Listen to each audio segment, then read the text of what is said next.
والوالدات يرضعن أولادهن حولين كاملين لمن أراد أن يتم الرضاعة وعلى المولود له رزقهن وكسوتهن بالمعروف لا تكلف نفس إلا وسعها لا تضار والدة بولدها ولا مولود له بولده وعلى الوارث مثل ذلك فإن أرادا فصالا عن تراض منهما وتشاور فلا جناح عليهما وإن أردتم أن تسترضعوا أولادكم فلا جناح عليكم إذا سلمتم ما آتيتم بالمعروف واتقوا الله واعلموا أن الله بما تعملون بصير۔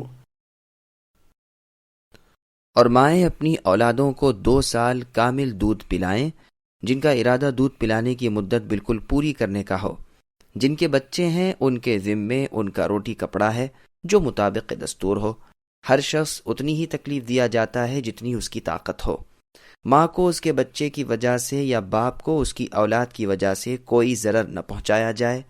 وارث پر بھی اسی جیسی ذمہ داری ہے۔ بس اگر دونوں یعنی ماں باپ اپنی رضامندی اور باہمی مشورے سے دودھ چھوڑانا چاہیں تو دونوں پر کچھ گناہ نہیں، اور اگر تمہارا ارادہ اپنی اولاد کو دودھ پلانے کا ہو تو بھی تم پر کوئی گناہ نہیں، جبکہ تم دستور کے مطابق جو ان کو دینا ہو وہ ان کے حوالے کر دو۔ اللہ تعالیٰ سے ڈرتے رہو اور جانتے رہو کہ اللہ تعالیٰ تمہارے اعمال کو دیکھ بھال رہے ہیں۔ سامعین، اب اس آیت کی تفسیر سماعت کیجیے۔ یہاں اللہ تعالیٰ بچوں والی عورتوں کو ارشاد فرماتے ہیں کہ دودھ پلانے کی پوری مدت 2 سال ہے۔ 2 سال کے بعد دودھ پلانے کا کوئی اعتبار نہیں۔ اس کے بعد دودھ پلانا ثابت نہیں ہوتا اور نہ حرمت ہوتی ہے۔ اکثر ائمہ کرام کا یہی مذہب ہے۔ رضاعت یعنی دودھ پلانے کے احکام۔ سنن ترمذی میں باب ہے کہ رضاعت جو حرمت ثابت کرتی ہے وہ وہی ہے جو 2 سال پہلے کی ہے۔ پھر حدیث لائے ہیں کہ رسول اللہ صلی اللہ علیہ وسلم فرماتے ہیں وہی رضاعت حرام کرتی ہے جو آتوں کو پر کر دے اور دودھ چھوٹنے سے پہلے ہو۔ یہ حدیث حسن صحیح ہے، اور اکثر اہل علم صحابہ رضی اللہ عنہم وغیرہ کا اسی پر عمل ہے کہ 2 سال سے پہلے کی رضاعت تو معتبر ہے، اس کے بعد کی رضاعت معتبر نہیں۔ اس حدیث کے راوی شرط صحیحین پر ہیں۔ حدیث میں فی الثدی کا جو لفظ ہے اس کے معنی بھی محل رضاعت کے یعنی 2 سال سے پہلے کے ہیں۔ یہی لفظ رسول اللہ صلی اللہ علیہ وسلم نے اس وقت بھی فرمائے تھے جب آپ کے صاحبزادے ابراہیم کا انتقال ہوا تھا کہ وہ دودھ پلانے کی مدت میں انتقال کر گئے ہیں اور انہیں دودھ پلانے والی جنت میں مقرر ہے۔ یہ حدیث بخاری اور مسلم کی ہے۔ دارالقطنی کی روایت میں ہے کہ ابراہیم نبی صلی اللہ علیہ وسلم کے بیٹے کی عمر اس وقت 1 سال اور 10 مہینے کی تھی۔ دارالقطنی میں ایک اور حدیث 2 سال کی مدت کے بعد کی رضاعت کے معتبر نہ ہونے کی ہے۔ ابن عباس رضی اللہ عنہما بھی فرماتے ہیں کہ اس کے بعد کوئی چیز نہیں۔ ابو داؤد طیالسی کی روایت میں ہے کہ دودھ چھوٹ جانے کے بعد رضاعت نہیں اور بلوغت کے بعد یتیمی کا حکم نہیں۔ خود قرآن کریم میں اللہ کا ارشاد ہے فصالہ فی عامین، یعنی دودھ چھڑانے کی مدت 2 سال میں ہے۔ اور جگہ اللہ کا فرمان ہے وَحَمْلُهُ وَفِصَالُهُ 30 شَهْرًا، یعنی حمل اور دودھ دونوں کی مدت 30 ماہ ہے۔ اور یہ قول کہ 2 سال کے بعد دودھ پلانے اور پینے سے رضاعت کی حرمت ثابت نہیں ہوتی ان تمام حضرات کا ہے، یعنی علی، ابن عباس، ابن مسعود، جابر، ابو ہریرہ، ابن عمر، ام سلمہ رضی اللہ عنہم، نیز سعید ابن المسیب، عطاء ابن ابی رباح رحمہم اللہ، اور جمہور کا یہی مذہب ہے۔ امام مالک کا بھی یہی مذہب ہے۔ گو ایک روایت میں امام مالک سے 2 سال 2 ماہ بھی مروی ہیں اور ایک روایت میں 2 سال 3 ماہ بھی مروی ہیں۔ اوزاعی فرماتے ہیں جب تک دودھ نہیں چھوٹا تو 3 سال تک کی مدت ہے۔ امام اوزاعی سے ایک اور روایت یہ بھی ہے کہ اگر کسی بچے کا 2 سال سے پہلے دودھ چھڑا لیا جائے پھر اس کے بعد کسی عورت کا دودھ پیے تو بھی حرمت ثابت نہ ہوگی، اس لیے کہ اب قائم مقام خوراک کے ہو گیا۔ امام اوزاعی سے ایک روایت یہ بھی ہے کہ عمر اور علی رضی اللہ عنہما سے مروی ہے کہ دودھ چھڑا لینے کے بعد رضاعت نہیں۔ اس قول کے دونوں مطلب ہو سکتے ہیں، یعنی یا تو یہ 2 سال کے بعد یا یہ کہ جب بھی اس سے پہلے دودھ چھوٹ گیا، اس کے بعد، جیسے امام مالک رحمہ اللہ کا فرمان ہے۔ واللہ اعلم۔ ہاں، صحیح بخاری، صحیح مسلم میں عائشہ رضی اللہ عنہا سے مروی ہے کہ وہ اس کے بعد کی بلکہ بڑے آدمی کی رضاعت کو حرمت میں مؤثر جانتی تھیں۔ عطا اور لیث رحمہم اللہ کا بھی یہی قول ہے۔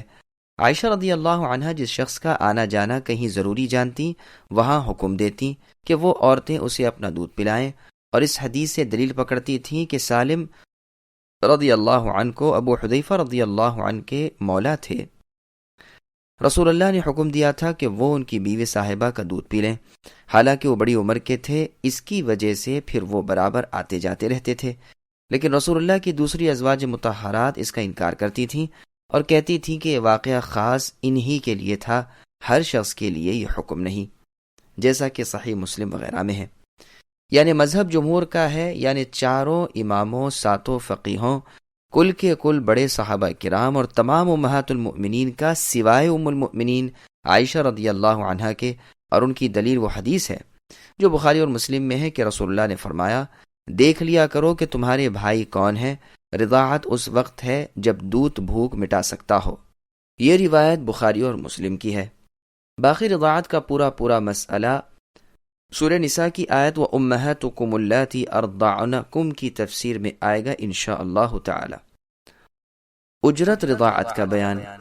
پھر اللہ نے فرمایا کہ بچوں کی ماں کا نان نفقہ بچوں کے والد پر ہے، اپنے اپنے شوہروں کی عادت اور دستور کے مطابق ادا کریں، نہ تو زیادتی ہو نہ کمی، بلکہ حسب طاقت و وسعت درمیانی خرچ دے دیا کریں، جیسے اللہ کا فرمان ہے لِيُنْفِقْ ذُو سَعَةٍ مِّن سَعَتِهِ، یعنی کشادگی والے اپنی کشادگی کے مطابق اور تنگی والے اپنی طاقت کے مطابق دیں۔ اللہ تعالیٰ طاقت سے زیادہ تکلیف نہیں دیتے۔ ان قریب اللہ تعالیٰ سختی کے بعد آسانی کر دیں گے۔ ضحاک رحمہ اللہ فرماتے ہیں کہ جب کسی شخص نے اپنی بیوی کو طلاق دی اور اس کے ساتھ بچہ بھی ہے تو اس کے دودھ پلانے کے زمانے تک کا خرچ اس مرد پر واجب ہے۔ پھر ارشاد باری تعالیٰ ہے کہ عورت اپنے بچے کو دودھ پلانے سے انکار کر کے اس کے والد کو تنگی میں نہ ڈالے، بلکہ بچے کو دودھ پلاتی رہے، اس لیے کہ یہی اس کی گزران کا سبب ہے۔ دودھ سے جب بچہ بے نیاز ہو جائے تو بے شک بچے کو دے دے، لیکن پھر بھی نقصان رسانی کا ارادہ نہ ہو۔ اسی طرح خاوند اس سے جبراً بچے کو الگ نہ کرے جس سے وہ غریب دکھ میں پڑے۔ وارث کو بھی یہی چاہیے کہ بچے کی والدہ کو خرچ سے تنگ نہ کرے، اس کے حقوق کی نگہداشت کرے اور اسے ضرر نہ پہنچائے۔ حنابلہ میں سے جو لوگ اس کے قائل ہیں کہ رشتہ داروں میں سے بعض کا نفقہ بعض پر واجب ہے، انہوں نے اسی آیت سے استدلال کیا ہے۔ عمر بن الخطاب رضی اللہ عنہ اور جمہور سلف صالحین سے یہی مروی ہے۔ ابو داؤد اور ترمذی وغیرہ میں سمرہ بن جندب رضی اللہ عنہ والی مرفوع حدیث سے بھی یہی واضح ہوتا ہے، جس میں ہے کہ جو شخص اپنے کسی محرم رشتہ دار کا مالک ہو جائے تو وہ آزاد ہو جائے گا۔ یہ بھی یاد رہے کہ 2 سال کے بعد دودھ پلانا عموماً بچے کو نقصان دیتا ہے، یا تو جسمانی یا دماغی۔ علقمہ رحمہ اللہ نے ایک عورت کو 2 سال سے بڑے بچے کو دودھ پلاتے ہوئے دیکھ کر منع فرمایا۔ پھر آگے اللہ فرماتے ہیں اگر یہ رضامندی اور مشورے سے 2 سال کے اندر اندر جب کبھی بھی دودھ چھڑانا چاہیں تو اس میں کوئی حرج نہیں، ہاں ایک کی چاہت کے بغیر دوسرے کی رضامندی ناکافی ہوگی۔ یہ بچے کی بچاؤ کی اور اس کی نگرانی کی ترکیب ہے۔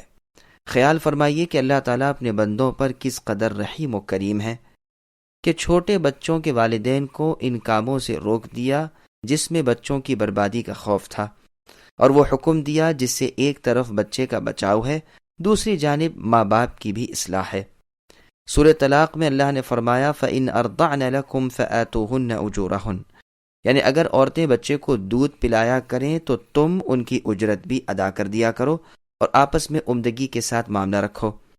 یہ اور بات ہے کہ تنگی کے وقت کسی اور سے دودھ پلوا دو، چنانچہ یہاں بھی فرمایا اگر والدہ اور والد متفق ہو کر کسی عذر کی بنا پر کسی اور سے دودھ شروع کرائیں اور پہلے کی اجرت کامل طور پر والد والدہ کو دے تو بھی دونوں پر کوئی گناہ نہیں، اب دوسری کسی دایا سے اجرت چکا کر دودھ پلوا دیں۔ لوگو اللہ تعالیٰ سے ہر امر میں ڈرتے رہا کرو اور جان رکھو کہ تمہارے اقوال اور افعال یعنی تمہاری باتوں اور تمہارے کاموں کو اللہ تعالیٰ بخوبی جانتے ہیں۔